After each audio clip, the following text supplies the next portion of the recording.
Good morning and welcome to today's pre-market video. Now in today's pre-market video we'll take a look at the Sensex index, but before that let's take a quick look at the news. Now on the news front, the Bank of England and Bank of Japan have held their rates steady, and I in fact said it in Sunday's video when I looked at the week ahead that I expect them to do this, especially the Bank of England. Bank of Japan could pull a surprise, but Bank of England couldn't pull a surprise because the British economy is not in a good condition right now. They're not faring that well. And since they've already given some rate cuts this year, it would be unwise for them to give another.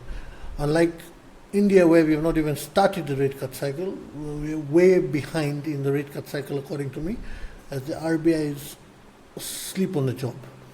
Now, on the other news front, basically the Indian rupee has continued to slide. It's crossed the 85 rupee mark in the spot market, and a lot are wondering why. If we look at it, the primary reason is again related to the RBI, to the government. They're buying US dollars pretty heavily consistently, and that is ending up hurting the Indian rupee significantly, according to me. And in fact, today or tomorrow I'll release a 1-2 minute video looking at the USD INR and where it can go next, how far this game can continue in terms of simple technicals and price action analysis. So that's it really on the news front, as the Fed news is now old news. It affected our markets yesterday, but I don't think it will continue ahead. Now when we come to the Sensex index, now before we look at the Sensex, now yesterday for example, I'm seeing a lot who are basically shocked with the market's fall. Now why is that? We have had three consecutive days of having a good fall, but I don't think yesterday's fall is as extreme as people are trying to show it on social media. Why? I'll give you a simple example. Is the people who watched my Nifty Expiry video yesterday saw that the last key level I gave, which I said is the key level, is 23,900. If we open the Nifty chart, you'll see that it basically fell to 23,900 and then halted there, as in fact the low for the day was 23,920, so just 20 points above that key support level. So now that is why I'm saying it's not an extreme event, because it even fell within the parameters of what was expected. So when I'm calculating the levels for the next day for me to use and for me to send clients, whether it's the Nifty, whether it's the Banknifty or anything else, I do look at what is the extreme end things can go till. And I do the same when I put the levels on, for example, on YouTube. And we can see the Nifty basically went to the 23,920 level, just 20 points above the support, which I had said was key, and then halted. So it's nothing extraordinary. Now, what do I see ahead for the indexes? Now, according to me, since the three indexes, all the indexes, but the three tradable indexes have had a big fall already. Now, will we be having a bottom forming or not? Now, that will all depend on two factors. Number one, how each of the indexes has a key level now, which is going to be based on, and how it handles that key support level. And that is what is really going to account. Plus, how, if we look at the indicators, how the volume indicator ends up transforming, and how the trend catcher ends up transforming.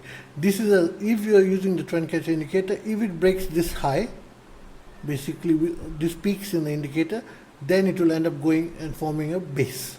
If it doesn't, then it will just continue. Just continue going slowly down. That's how I look at it. Now coming to today's trading session specifically for the Sensex.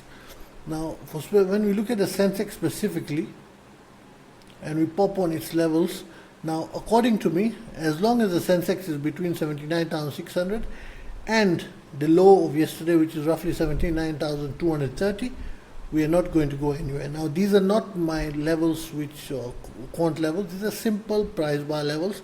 As we can see that yesterday, after the gap down, the Sensex just went flat. In fact, this is what I've seen different in this fall which we've had this week. As if you remember last Friday's fall, where I showed how I caught the fall then the rise, there was a fight back attempt, and the attempt was good. It won. But this week, when we have had a fall, whether we look at it in the indexes, whether we look at a lot of the stocks, there's been no fight back by the bulls at all. It has just been a one way. Once we fall, we gap down, we just basically stay there. There's been no trying to recover. So according to me, that will only come once the volume build-up comes back to about neutral, and that is when also the dead cat bounce can start. Now, my trading plan, as I was saying, as long as it's within this range, you're not going to get anything as an option buyer. You'll only get something as an option seller. But if it breaks 79,600, then you can go to 79,850 and 79,980. If it breaks that, then you can go to 8,200. It can go a bit above that, but if it goes above this, it will not be able to sustain. It will end up coming back down. On the other hand, if it breaks 79,230, then it has a very important support between 78,800 and 78,940. This zone is very important, as it can stop the full game in intraday plus positional for Sensex. But if this breaks, then we are having a fall to 78,480 and 78,350. So the two key supports for Sensex is 78,800 to 78,940, then 78,350 to 78,480. These zones are going to define how the Sensex trades for the coming days if we break the support, the low of yesterday. On the upside, each level is going to be a bit of a struggle naturally, because as I said, this full week we have not seen any pushback from the bulls. Usually if you look at the Sensex, the Banknifty or anything, let's say the Banknifty for example, if you take it, if it usually drops 1,000 points, a bit of pushback comes. But this week we have seen it do that, and basically, let's say maybe 5-10 minutes come at the complete tail end of the day, a bit of white candles come, but they're not even significant enough to account for anything. So that is what we have to wait for, to see whether for it to start forming a base. Now, I said as an option buyer, it's a pretty simple trading plan. Now, what should you do if you're an option seller? Now, if you're an option seller, according to me, you have to be very cautious in today's expiry, because, as I said, there is no pushback. So if by chance it starts rising, you have to keep literally a finger on the sell button, that to exit your position, that if that rise just falters, if it falters, it can just come back down very sharp. So it's something which you have to be careful. So according to me, if you're an option seller, it's better to take a cautious outlook in this expiry rather than an aggressive outlook. Now, on the cautious outlook, I think people should look to sell calls above 79,850 to 79,980 and puts below 78,800 and below. Now, when should you enter?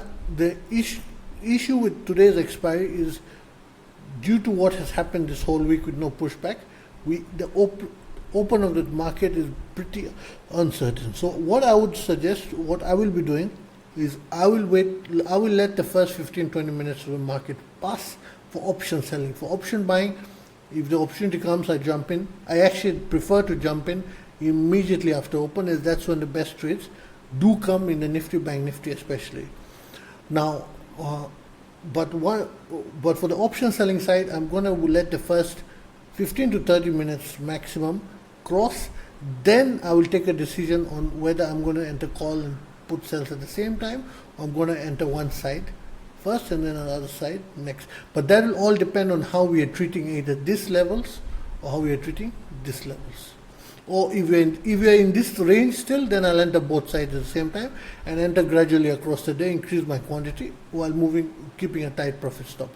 If we have broken one side of the range, then I will choose based on the price levels which I have highlighted in the chart. Now, today is a more complicated option selling trading plan, because that's just how the market is right now, and there's not much you can do beyond that. So that's my trading plan. If you liked it, then hit that like button and subscribe to the channel, and also hit the notification bell. Thank you.